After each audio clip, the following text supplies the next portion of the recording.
अस्सलाम वालेकुम class sixth dear students. आज हम अपना अगला लेक्चर करेंगे लिविंग और नॉन लिविंग थिंग का। तो अराउंड ये हमारा लास्ट लेक्चर हो जाएगा।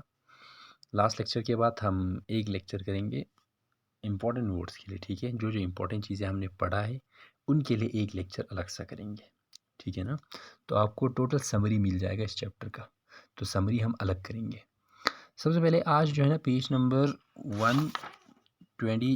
129 से पढ़ना है, जहाँ पे सातवां हमारा क्या है, living and non living living things का जो सातवां इंपॉर्टेंट प्रॉपर्टी है वो पढ़ना है, इंपॉर्टेंट कैरेक्टर नंबर 7। सुनो, living things need food and energy. सारे लिविंग थिंग्स को क्या चाहिए, फूड चाहिए और एनर्जी चाहिए। नीड का मतलब ज़रूरत होना, यानी हर एक लिविंग ऑर्गेनिज्म को क्या होता है, फूड और एनर्जी की ज़रूरत होता है, यानी बिना फूड और एनर्जी के वो ज़िंदा नहीं रहता, ठीक है। All living organisms need food to remain alive and get energy for carrying out various life activities. All living organisms need food to remain alive. यानी सारे लिविंग ऑर्गेनिज्म को फूड की बहुत ज़रूरत होता है, किस चीज़ के लिए, टू रिमेन अलाइव। अलाइव का मतलब ज़िंदा, रिमेन मतलब रहना, यानी ज़िंदा रहने के लिए हर एक लिविंग ऑर्गेनिज्म को फूड की बहुत ज़रूरत होता है। And get energy for carrying out various life activities, और उस फूड से उनको क्या मिलता है, गेट एनर्जी, एनर्जी मिलता है for carrying out. Carrying out मैंने करने के लिए, कैरिंग आउट मैंने करना, क्या करना, वेरियस लाइफ एक्टिविटीज़, यानी उनकी ज़िंदगी के जो कस्म कस्म के काम है ना, एक्टिविटीज़ मतलब जो जो काम करना होता है उनको, ज़िंदा होते हुए जो जो काम करना होता है उसके लिए जितने सारे एनर्जी चाहिए वो एनर्जी वो फूड से मिलता है। Next, you must have seen animals eating food. यहाँ पे बोल रहा है आपने पक्का देखा होगा, मस्ट का मतलब पक्का, आपने पक्का देखा होगा कि एनिमल क्या करता है, ईटिंग फूड, खाना खाता है, यानी एनिमल्स को खाना खाते हुए आपने देखा होगा। जैसे कि आपके घर में काऊ होंगे ना, गॉड्स, वो सारे क्या करते हैं, घास खाते हैं, ठीक है। अब आगे, what about plants? Plants also make their food using water and carbon dioxide in the presence of sunlight. What about plants? चलो एनिमल्स को तो आपने देख लिया, फिर प्लांट्स के बारे में क्या होता है, यानी प्लांट कैसे खाना बनाते हैं। Plant also make their food, plant भी अपना खाना बनाता है using water and carbon dioxide. उस खाने को बनाने के लिए प्लांट क्या करता है, एक तो कार्बन डाइऑक्साइड यूज़ करता है, दूसरा वाटर यूज़ करता है। और इस खाने को कब बनाता है, in the presence of sunlight, जब भी दिन में सूरज की रोशनी होगा ना तभी ये खाना बनाता है। कौन, प्लांट। तो प्लांट में याद रखना है, प्लांट अपना खाना खुद बनाता है, और उस खाने को बनाने के लिए वो क्या करता है, पानी और कार्बन डाइऑक्साइड का इस्तेमाल करता है। और उसके साथ साथ कब बनाता है, जब भी सनलाइट होगा, जब सूरज होगा तभी बनाएगा, यानी रात को खाना नहीं बनाता है। The process of preparing food by green plant is called photosynthesis. वो प्रोसेस यानी वो अमल जिसमें क्या करता है, ऑफ प्रिपेयरिंग, प्रिपेयर मतलब बनाना, जिसमें बनाते हैं फूड बाई ग्रीन प्लांट, जिसमें ग्रीन प्लांट क्या करते हैं, खाना बनाते हैं, इस कॉल्ड फोटोसिंथेसिस, उसको फोटोसिंथेसिस कहते हैं। यानी फोटोसिंथेसिस क्या हुआ, वो अमल जिसमें एक प्लांट अपना खाना बनाता है, यानी जब भी ग्रीन प्लांट अपना खाना बनाएगा तो उस काम को हम फोटोसिंथेसिस कहेंगे। यहाँ पे मैंने फिर से कहा था, फोटो का मतलब लाइट, सिंथेसिस का मतलब बनाना। इसका मतलब यहाँ से दो चीज़ें पता चल रहा है, लाइट के प्रेजेंस में बनाता है, जब लाइट होता है तब बनाता है, क्या बनाता है, खाना। तो समझ में आया फोटोसिंथेसिस क्या हुआ, इसी वर्ड से पता चल जाएगा। फोटो का मतलब in presence of light, synthesis का मतलब बनाना, यानी जब लाइट होगा, सनलाइट, तभी ये खाना बनाएगा। आगे पढ़ो, green plants can make their food and hence they are called autotrophs. Green plant can make their food, green plant क्या कर सकता है, अपना खाना खुद बना सकते हैं, and hence they are called autotrophs, इसीलिए हम उन्हें क्या कहते हैं, ऑटोट्रॉप्स कहते हैं। तो यहाँ से पता चलना चाहिए, ऑटोट्रॉप्स का मतलब अपना खाना खुद बनाना। ऑटो का मतलब ही खुद होता है, ट्रॉप्स का मतलब खाना बनाना, यानी खुद खाना बनाते हैं, ठीक है। कौन खुद खाना बनाता है, प्लांट्स, यानी प्लांट्स अपना खाना खुद बनाता है, इसीलिए उनको ऑटोट्रॉप्स कहेंगे, ठीक है। They provide food and energy to all animals on the earth. अब उन्होंने खुद खाना बनाया, बनाने के बाद वो जो उनको खाना है वो खाते हैं, फिर जो बच जाता है वो क्या करता है, दूसरे जानवर को और इंसान को खिलाता है। जैसे कि फ्रूट्स, फ्रूट्स हम कहाँ से खाते हैं, प्लांट से, ठीक है ना। इसके अलावा जैसे कि हम लीव्स भी खाते हैं, जैसे कि हम रूट्स भी खाते हैं, है ना, जैसे कि हम स्टेम भी खाते हैं।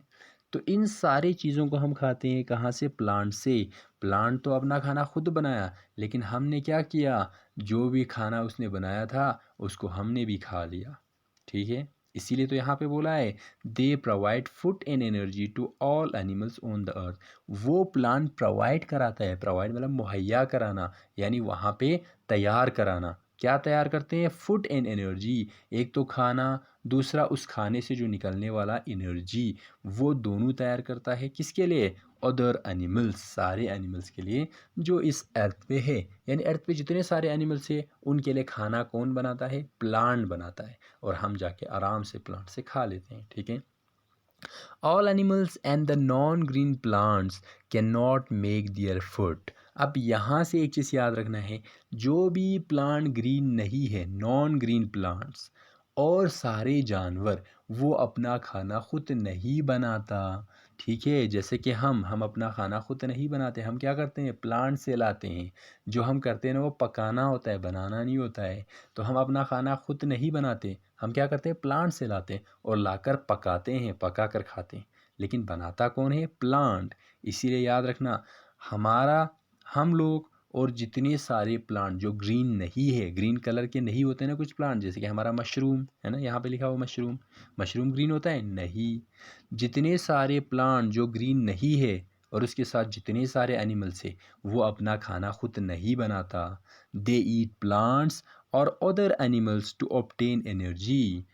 वो क्या करते हैं, ईट प्लांट्स, वो खाना प्लांट को खाते हैं, और अदर एनिमल या दूसरे जानवर को, वो पौधों को खाते हैं और दूसरे जानवर को खाते हैं, टू ऑब्टेन एनर्जी, किस लिए, ताकि उन्हें एनर्जी मिले, ठीक है। और एनर्जी होगा तभी वो काम करेगा।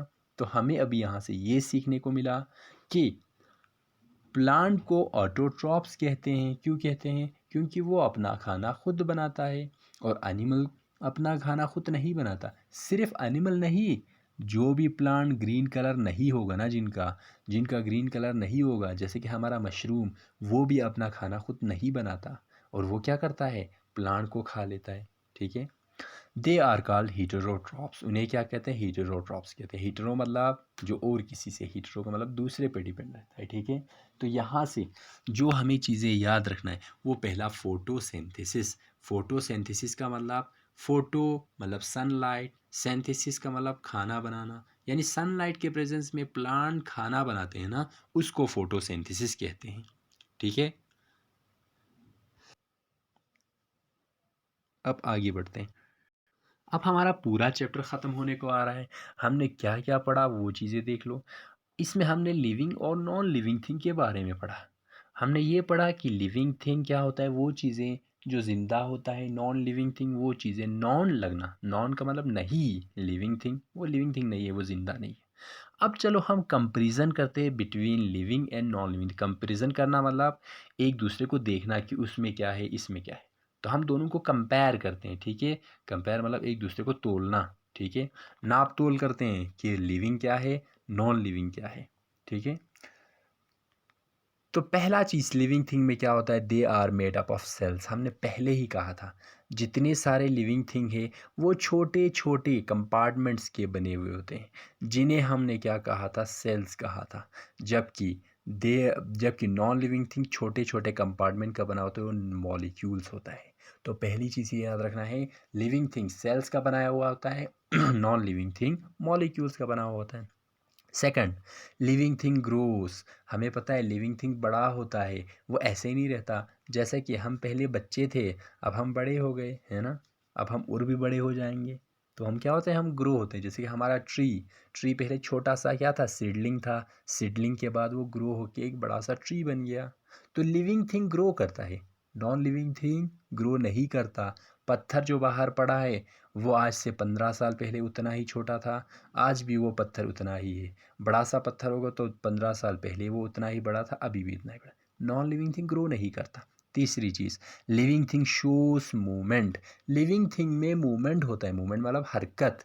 लिविंग थिंग या अपने पार्ट्स को हिलाते हैं, जैसे कि हाथ पैर हिलाना, लीव्स का हिलाना, या फिर वो खुद एक जगह से दूसरी जगह जाता है। जैसे कि क्या हमने क्या कहा था, जैसे कि हम इंसान एक जगह से दूसरी जगह जाते हैं, एनिमल्स एक जगह से दूसरे।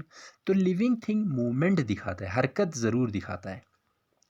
जबकि non living thing they do not move. Non living thing हरकत नहीं दिखाता। जैसे कि हमारा बुक, अगर आप बुक को बैग में छोड़ के जाओगे तो कल सुबह आएगा तो ऐसे ही होगा। तो आपको क्या करना है, उस बुक को बैग से निकालना है और पढ़ना है, क्योंकि बुक जो है ना खुद बाहर नहीं निकलेगा। बुक को निकालो, कॉपी निकालो, जो कल होमवर्क दिया था वो लिख के रखो। मंडे या वेटनेसडे को आपका कॉपी चेक होगा, ठीक है ना।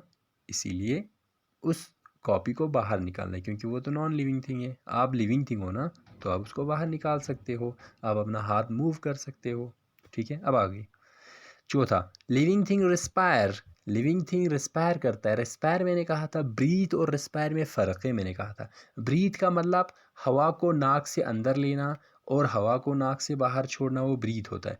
जबकि रिस्पायर का मतलब क्या होता है, जो हमने खाना खाया उसके साथ ऑक्सीजन मिलता है, मिलने के बाद वो खाना जल जाता है और हमें एनर्जी मिलता है। रिस्पायर में खाने से एनर्जी मिलता है, और किसकी वजह से मिलता है, ऑक्सीजन की वजह से। अगर ऑक्सीजन नहीं होगा तो वो खाना एनर्जी में तब्दील नहीं होगा, ठीक है। तो रिस्पायर का मतलब हो गया ऑक्सीजन का लेना, लेने के बाद उसको खाने के साथ मिलाना, जिससे हमें एनर्जी मिल जाता है, ठीक है। लेकिन हमारा नॉन लिविंग थिंग रिस्पायर थोड़ी करेगा, नहीं करेगा। Living thing excrete. एक्सक्रीट का मतलब मैंने क्या कहा था, जो भी चीज़ें हमारे अंदर वेस्ट है, जो हमें ज़रूरत नहीं है, उनको हम बाहर निकालते हैं, उसे एक्सक्रीट बोलते हैं। प्लांट भी निकालता है ना, जैसे कि हमने देखा था एक्सक्रीट में, प्लांट में एक्सक्रीट क्या क्या था, लेटेक्स था, गम था, रेसिन था, है ना। वो सारी चीज़ें क्या था, लिविंग थिंग में एक्सक्रीट करता था बाहर। हम क्या निकालते हैं, यूरिन निकालते हैं, है ना, या फिर हम हवा कार्बन डाइऑक्साइड बाहर निकालते हैं। लेकिन नॉन लिविंग थिंग एक्सक्रीट नहीं करता। कभी भी कोई पत्थर आंसू बाहर निकालता है, नहीं, है ना। अब living thing they have a definite life span. Living thing का एक ज़िंदगी का एक टाइम पीरियड होता है, वो एक कुछ अरसे तक के लिए ज़िंदा रहता है। जैसे कि हमने कहा था इंसान 80 से 100 साल के बीच तक रहता है। फिर हमने प्लांट कहा था 100 साल तक ज़िंदा रहता है, ठीक है ना। फिर हमने अपना हाउस फ्लाई देखा था। हाउस फ्लाई मतलब घरों में जो मक्खी होता है ना, वो कितना था, 3 से 4 महीने। तो हर किसी ज़िंदा चीज़ का एक ज़िंदगी होता है, जिसके बाद वो मर जाता है, यही कहा था। लेकिन नॉन लिविंग थिंग का ऐसा कुछ नहीं होता। नॉन लिविंग थिंग टूट जाएगा लेकिन मरेगा नहीं। पत्थर को आप तोड़ दोगे लेकिन वो पत्थर मरेगा नहीं, क्योंकि वो तो पहले से ही मरा हुआ है ना। Living thing need food and energy. जितने सारे लिविंग थिंग है उनको खाना चाहिए और ताकत चाहिए। लेकिन नॉन लिविंग थिंग को ताकत और खाना क्या करना है, आपके घर में पड़े तकिया को खाना और ताकत चाहिए, नहीं। क्यों, तकिया नॉन लिविंग थिंग है, तकिए को खाना ताकत कुछ भी नहीं चाहिए। लेकिन आपके घर में जो भाई बैठा हुआ है ना, छोटा भाई, उनको क्या चाहिए, बहुत सारा खाना, है ना, च्युइंगम बिस्कुट ये सारे चाहिए ना। तो क्लियर चीज़ें हैं। इन डिफरेंसेस को आप अपनी लाइफ में देख सकते हो। ऐसा मत करो कि इनको रट्टा नहीं करना है। क्या करना है, अपने पास बिठाओ अपने भाई को और अपने पास अपना बुक बिठाओ, दोनों में फ़र्क देख लो, आपको आराम से पता चल जाएगा। भाई भाई मूव करेगा, एक जगह से दूसरी जगह जाएगा, आपका बुक मूव नहीं करेगा। भाई को बराबर खाना चाहिए, आपकी बुक को खाना नहीं चाहिए। भाई पहले छोटा सा था, अब बड़ा हो गया है, आपका बुक जितना है उतना ही रहेगा, तो ग्रोथ नहीं होता। भाई को एनर्जी चाहिए, खाने से एनर्जी चाहिए, लेकिन आपके बुक को चाहिए नहीं। तो इतने सारी चीज़ों के साथ हमारा चैप्टर ख़त्म होता है। कल हम समरी रखेंगे। समरी क्वेश्चन से पहले करना होता है। समरी का मतलब हम कल वो सारे पॉइंट देखेंगे जो इस बुक में मेन चीज़ें हैं, ठीक है। तो यहाँ तक रखते हैं और आज इसी पे ख़त्म कर देते हैं। कॉपी को सारों का कंप्लीट करना है। I am going to check your copy on the recommended day. जो डे रिकमेंड किया है ना कॉपी चेकिंग के लिए, उस रिकमेंडेड डे पे मैं आपका कॉपी ज़रूर चेक करूँगा, ठीक है। इसीलिए जो प्रीवियस एक्टिविटीज़ किया था वो लिखो। इसके बाद कल नहीं परसों से क्वेश्चन करेंगे, तो क्वेश्चन भी लिखना है। ठीक है, आज का जो होमवर्क होगा वो साइंस का, वो एक बार देख लेते हैं। आज का हमारा होमवर्क है, ये जो फर्स्ट है ना, चूज़ द करेक्ट अल्टरनेटिव। जो भी करेक्ट अल्टरनेटिव उसको चूज़ करना है। ठीक है, वो वाला आपके लिए होमवर्क है। सारे एक बार ट्राई करो, नहीं तो मैं व्हाट्सअप पे इनका जो करेक्ट आंसर है ना वो टिक करके सेंड कर दूंगा, फिर इसको भी कॉपी पे नोट करना है। ठीक है।